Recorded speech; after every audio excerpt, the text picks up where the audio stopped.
Okay, paper writing guidelines, part of my evolving set of guidelines and advice that I've been putting together over the years since I first taught freshman preceptorial in the fall of 2011. It occurred to me that I don't give students specific prompts. In other words, I don't have specific questions that they need to write about or address. I leave it very open-ended where students can come up with whatever they'd like to write about, but I do need to give some guidelines as to what things are sort of inbounds and what things are out of bounds.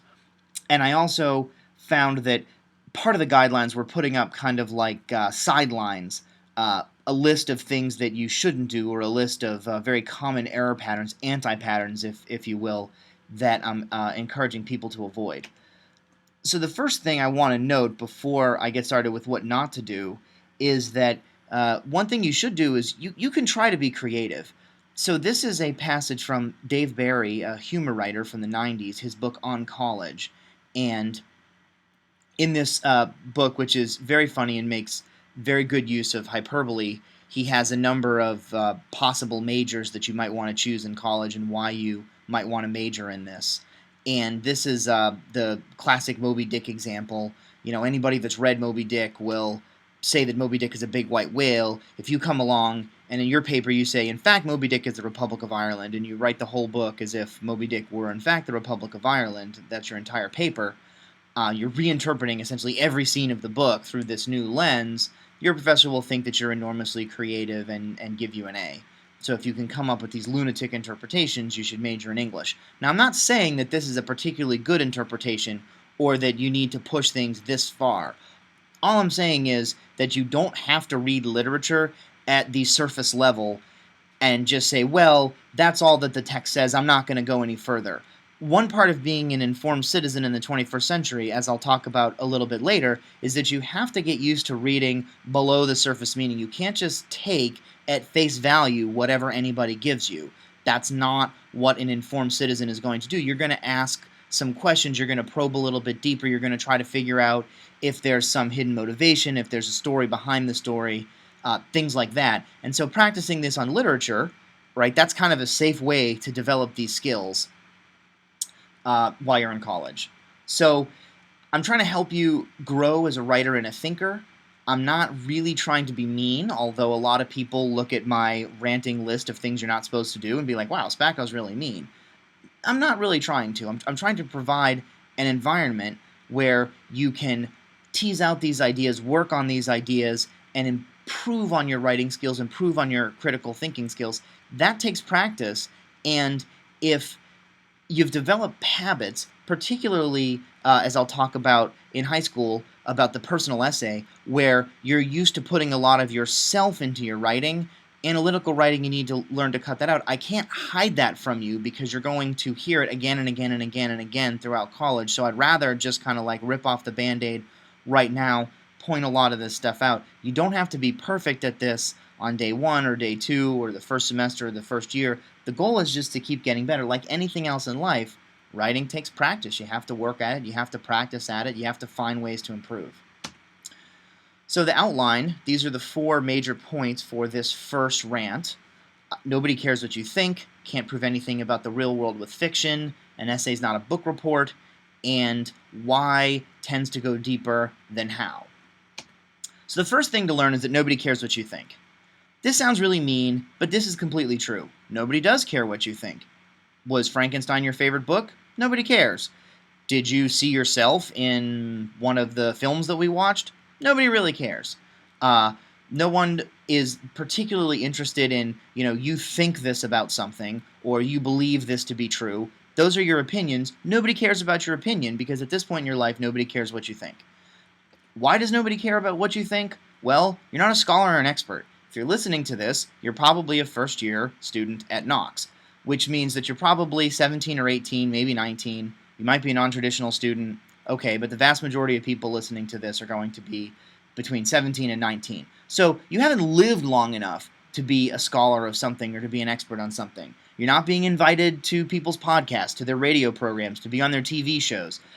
You're not being asked to testify before Congress about some major issue of national importance. No one's asking you to write op-eds for the New York Times or the Washington Post. Nobody wants you to write magazine articles for them. You're not an expert on anything yet because you haven't been alive long enough and put in all of the hard work to become a respected scholar and a recognized expert on any particular subject. Thus, nobody cares what you think, at least not yet. You can get there.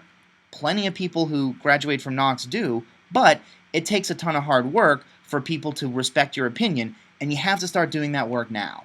So, you're not an expert yet. Now, the second thing to think about why nobody cares what you think, why this is very challenging for a lot of first-year students, a lot of high schools tend to assign personal essays. These are writing assignments. They tend to be based very largely on your thoughts, your opinions, your experiences, your reactions to film, to literature, to short stories, to poetry, whatever.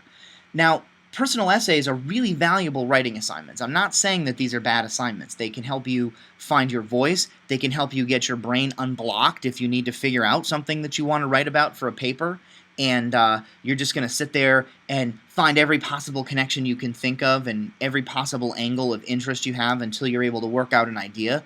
That's a very, very valuable type of writing, but that's not the final paper.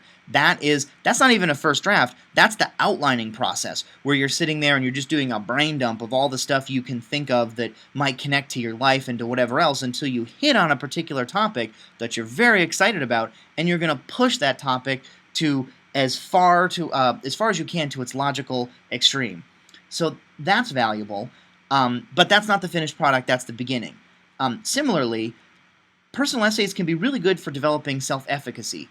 Self-efficacy is a little bit different than self-esteem. Self-esteem more or less is, do you feel good about yourself? Self-efficacy is, do you believe in yourself? Do you believe that you can get things done? Now, personal essays where you reflect on challenges that you've had to overcome are a particularly good way to reflect back and realize that, in fact, you deserve to have self-efficacy. You've done a lot of really impressive things. You've been able to overcome a lot of difficult challenges. Personal essays can be very good for developing that. But college essays are not personal essays. College essays are also not blogs. So personal essays and blogs are often related because good bloggers, great bloggers, will have analytical parts of their blog, but they'll also mix in personal details. They're often a character in their blog. To a large extent, bloggers, their brand is themselves. If you think of a lot of the really great blogs out there, I'm a huge fan of io9.com, which is one of the Gawker blogs, focuses on science fiction, fantasy, futurism, science, technology.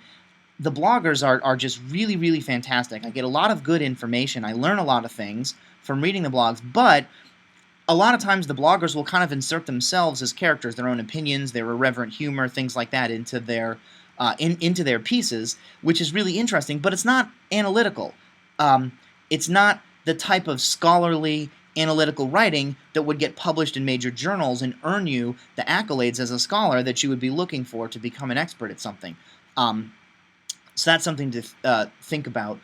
So I'm not saying that blogs are not valuable. I'm just saying that blogs aren't the same thing as scholarship, and blogs are not the same thing as analytical essays. Developing a good blogger's voice is a fantastic exercise. In fact, if you want to have a blog about science fiction or about whatever, I think blogs about video games that take an analytical, literary look at video games, video game narratives, things like that, I think there's a fantastic niche for that right now. Start writing those things. It's great. That's a way for you to mix personal stuff with analytical stuff. But a blog is not a scholarly paper. You have to keep that in mind. So, college writing is not about you, right? It's not about your opinions. It's not about your thoughts. It's not about what you believe. College writing is about your argument and your analysis. If you're writing about yourself, or if you're inserting yourself or your own opinions, particularly in the form of statements like I think, or I believe, or I found this interesting, nobody cares about that. That's your opinion. One of the reasons that a lot of professors will insist that you not put the phrase I think or I believe in your paper, the argument they'll usually say is, well, of course it's what you think or you believe or you wouldn't be writing it. But another reason for that is writing, I think, and I believe, allows you to think about yourself and focus on yourself. And you should not be focusing on yourself if you're writing an analytical essay. You're focusing on your argument, not yourself, your argument. So the writing assignments for this class are going to focus on literary analysis. We're reading literature, we're reading short stories, we're watching films. We're going to write about them, we're going to analyze them. I get a number of science students taking my science fiction freshman preceptorial who want to do more scientific things, and they'll kind of question the premise of, well, why is writing about literature valuable? I want to be a scientist. And my answer to that is writing about literature, learning to think carefully, learning to think creatively, learning to think critically about things that you read. To take something like Frankenstein, which people have been reading and writing about for 200 years, and work really hard to figure out if you can find a slightly different angle of inquiry, some slightly different thing to explore for your paper, bam, that's exactly the same thing you need to do as a scientific researcher. You're going to read all of this scientific literature. You're going to figure out what all the previous researchers have done, how they've analyzed a problem, what types of experiments they've run, and you're going to try to figure out, is there something they missed? Is there something new? Is there some slight nuance, some different angle I can take in my next line of research, my next line of inquiry? This is an incredibly valuable process, this style of thinking, of thinking things through. And so it's good to practice this on literature so that when you get to really big problems later on, you've had a ton of practice, right? This is an incredibly valuable skill. And furthermore, to be an informed citizen, you have to be able to read between the lines. You have to be able to see when the surface story doesn't match up to the backstory, the underlying story, the hidden story, if you will. This is something that all informed citizens need to be able to do. So at this point, a lot of people look at this and they're like, great, Spacco, you're ranting at us, but listen, isn't my argument what I think? I mean, how can you say nobody cares what I think, and then you're asking me for my argument? Isn't my argument what I think? Well, not really. What you think is your opinion. You can just throw it out there and say, I think this. Great, that's your opinion. People can try to say, I don't agree with you, and you're like, well, I don't care, it's my opinion. Well, that's an opinion, but what you can persuade a reader of, that is your argument. That's different than your opinion. You can just throw your opinion out there and be like, I believe this, and people can say, well, I don't agree with you, and you'll say, well, who cares? That's just what I believe. I'm not throwing any other details out there. An argument's very different. You're saying, here's my claim, and here's, multiple pages of analysis that supports my claim. That's very, very different. It's a crucial distinction. Opinions sort of start and end at the opinion. Bam, that's it, I'm done. An argument has something that looks like an opinion. It's a claim, often called the thesis statement, and then it's supported by a bunch of pages and analysis to support it. This is a crucial distinction. So let's do some examples. These are things that kind of generic statements that come up often in class discussion when we're discussing Frankenstein, the first novel we read every term. So these are written as opinions. Victor should not have abandoned his creation. Doing this was selfish. If Victor had taken care of his creation, the monster would probably not have murdered so many people, right? These are phrased as opinions. The reason they're opinions is they're claims, they're statements that are put out there, but there's no support for them. So if you were to write these things, then kind of move on to the next paragraph without any analysis, that's just an opinion. It's not an argument. So let's go through this. Victor should not have abandoned his creation. This is an opinion. How do we make it an argument? Well, people are going to look at this and say, well, why not? You say so, but you're not an authority on Frankenstein, and you're not providing me any other reason to believe this other than that you said so. Why should I believe you? You're basically making a moral judgment about what Victor should do and what Victor should not do. Why is your moral judgment the right one? Why not somebody else's moral judgment? Now, if you want to make this into an argument, there's a bunch of different things you can do. I'll throw out a couple of examples. Do other creators or parent figures in the text, do they act differently towards their creation than Victor does? What about Victor's mother? What about Victor's father? Are there other parent figures or creator figures in the text who act differently? If they act differently than Victor does, then you can make the argument that Victor should not have abandoned his creation because in the world that he exists, in that novel, that world that Mary Shelley has created, Victor acts differently than other creators. That's different than just flat out saying, Victor should not have abandoned his creation, period, end of story. You're saying Victor should not have abandoned his creation, and here's why you can read the novel in this way, right? You could also ask, is there evidence that Victor knew that he would need to care for his creation ahead of time, but he avoided doing so? So you could, now Victor doesn't come out directly and say this, So you would have to read between the lines of Victor's thoughts and statements and things that he's musing on before he creates the monster. And there might be evidence that he knows that he needed to care for the monster but didn't. Or maybe afterwards there's evidence that he feels guilty for abandoning the monster. Maybe that's why he hates the monster so much. He really hates himself because of his own guilt. That's an interesting argument as well. Victor doesn't directly come out and say that, so you would have to carefully parse Victor's words to try to figure out if you can make a compelling case that that is in fact the case. Another possible thing is these days, late 20th century, God, because that's when I went to college, early 21st century, we're all pretty well aware of Freud and psychoanalysis. Now, this is not necessarily something that's in vogue in contemporary psychology and psychiatry, but for literary analysis, psychoanalysis of authors and of characters is always a really fun exercise. You could look at biographical information about Shelley and try to figure out, well, maybe Shelley seemed to think that Victor shouldn't have abandoned his creation based on, reading her journals and letters and other biographical details about her. That would be a larger project than what you would probably want to do for a freshman preceptorial paper where you really just want to focus on the text. It doesn't require outside research, but it's a possible argument that you could make, and that's an argument because you're not just saying, well, Victor should not have abandoned his creation, or Shelley thinks Victor should not have abandoned his creation. You're providing evidence. You're providing an argument. You're providing a careful interpretation of Shelley's letters or of other scenes or other passages from Frankenstein that would lead you to believe this to be true. So doing this was selfish. So abandoning his creature was selfish. This is a little tricky because in the 21st century, you may actually think that Victor acted very selfishly. And in fact, in class discussion, most of the class, maybe all of the class, might tend to agree with you. But remember, this is a 21st century opinion that you're throwing 200 years into the background, into history, and applying to a fictional character in a novel. That's an opinion, and nobody cares what you think. What you need to do is support that opinion. So if you think that Victor acted selfishly, you can't just apply your own particular standards of selfishness to Victor. I mean, you can, but again, nobody cares what you think, so no one's going to want to read that. What you would have to do is figure out, well, are there rules established in the text about what is and isn't selfish behavior? These rules are not going to be directly laid out like the Ten Commandments or the Bill of Rights or something like that. You're going to have to interpret these rules from the way other characters act and the way other scenes play out in the text. So you could go ahead and do that, and maybe you could conclude that Victor was in fact acting selfish. You might even be able to include the opposite, that Victor wasn't acting selfishly. Maybe he was acting the way lots of other people seem to act in the text, and this was some sort of a commentary on, the failed role of fatherhood in early 19th century Europe. I don't know.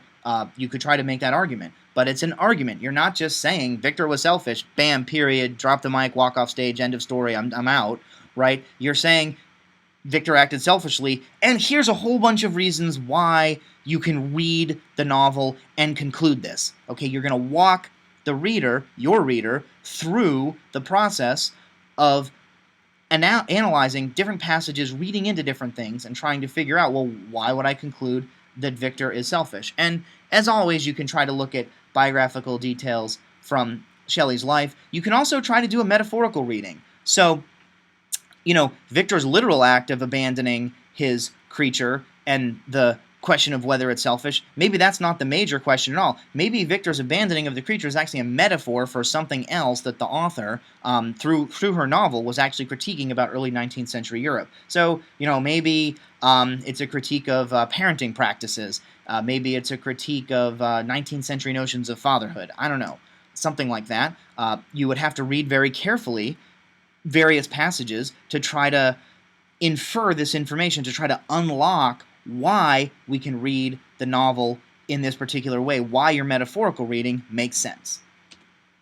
And then finally, this comes up a lot because you're left with this tantalizing example. Victor creates this fantastic scientific achievement of creating life from sewing together a bunch of body parts with your 8-foot-tall monster, but he doesn't take care of the creation. He just abandons the creation. And so there's always speculation. Well, what would have happened if Victor hadn't abandoned his creation? Well, that's what's called a counterfactual. Counterfactual, by definition, is what did not happen.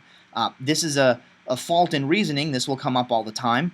you'll have people will claim that either raising taxes leads to recessions, or lowering taxes or something like that. The standard example is, well, there was a recession, and then we either raised or lowered taxes, and then the recession ended. And so if we hadn't either raised or lowered taxes, then the recession would have continued. Can we conclude that? No. Why? Well, because we don't have the counterfactual. If we did action A and then the recession ended, we can't go back in history and not do action A and see if the recession still ends, right? This is not a scientific experiment. We can't run the same experiment with different input parameters multiple different times and see what happens. It's history, or it's a novel. We only have the one example, so we can't really, we can speculate about the counterfactual, but it's just speculation. It's basically an opinion. Now, if you want to make the argument that if Victor had taken care of his creation, the monster wouldn't have murdered people, you would have to read very carefully. What's the monster like before he realizes he's abandoned, or before he gets really upset about it? Another thing you could do is you could look at how characters interact with the monster when they're not shooting him and chasing him with torches and things like that. So Victor and the monster, even though they have a troubled relationship, they at least rationally have a discussion, right? Old blind DeLacy, the patriarch there of the family in the little cottage, when the monster has a very brief exchange with him, DeLacy can't see him, can't see his horrible disfigurement and his yellow skin and his 8-foot-tall stature and whatever else. He's not afraid of him right away. The guy, speaks very eloquently.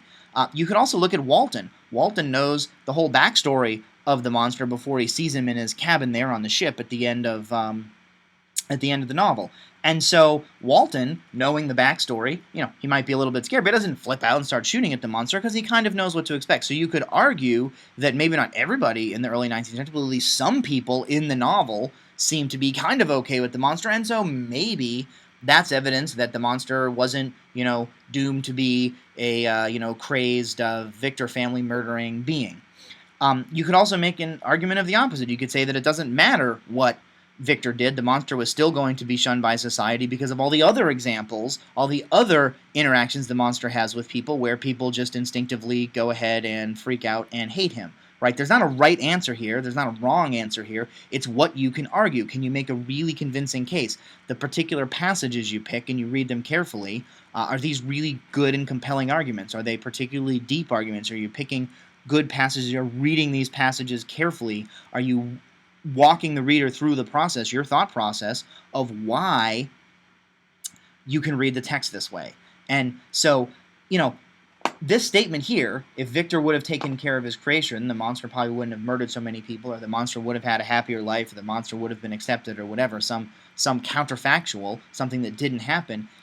You can't just state that and then move on as if that's just, a fact because you believe it to be true. That's not an argument. This is the start of an argument, but then you need multiple pages of evidence explaining why I should believe that this is in fact the case, because a reasonable person could look at this statement and be like, I totally disagree. And just on a sidebar note, the classic example of the creator taking interest in the creation in a very funny way, of course, this image up here is from Mel Brooks's Young Frankenstein, where we've got the monster singing, putting on the Ritz with his creator. So that was part one, point one, which is, let's move on to point two. You cannot prove anything about the real world by citing fiction. So you can't cite Gattaca as evidence of the dangers of genetic engineering. Why? Well, because Gattaca is fiction. The technology depicted in Gattaca doesn't exist. It may never exist. Technology that's similar might exist, but it may work completely differently. The world that's depicted may never come to exist, right? Similar technology may one day exist, but end up with a completely different world, a completely different social structure. We don't know because it's fiction. By definition, it's speculative. So Gattaca, in and of itself, proves nothing about genetic engineering as it's practiced in the real world. If you want to write about genetic engineering in the real world, then go read papers about genetics and books about genetics, right? Or books about ethics or something like that. You're not going to find the answers of genetic engineering in the real world from fiction. You might be inspired to think about genetic engineering more carefully because you've seen the film Gattaca, but that's very different than saying Gattaca proves that genetic engineering is dangerous, or Gattaca is evidence that genetic engineering is dangerous. It's not, it's fiction.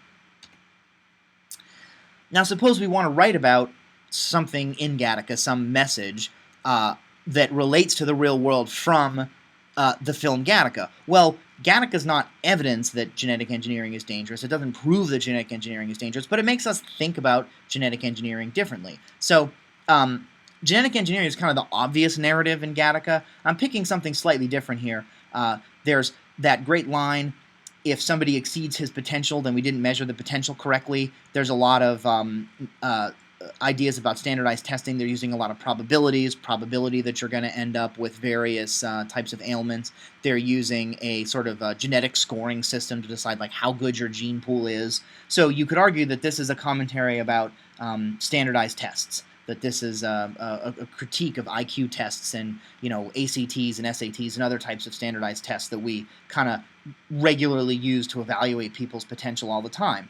And so what you would do is you would pick particular scenes and you'd think about how are these scenes figured? What are the stakes for the characters in these scenes? What are the outcomes of these scenes? What are the built-in assumptions that the characters from the film in these scenes bring with them to these scenes? And so your paper's not about, you know, how Gattaca proves that IQ tests and other types of standardized tests are dangerous. Your paper is about how particular scenes X, Y, and Z force the reader to think about this more carefully, or question some of the assumptions of the society that Gattaca itself establishes.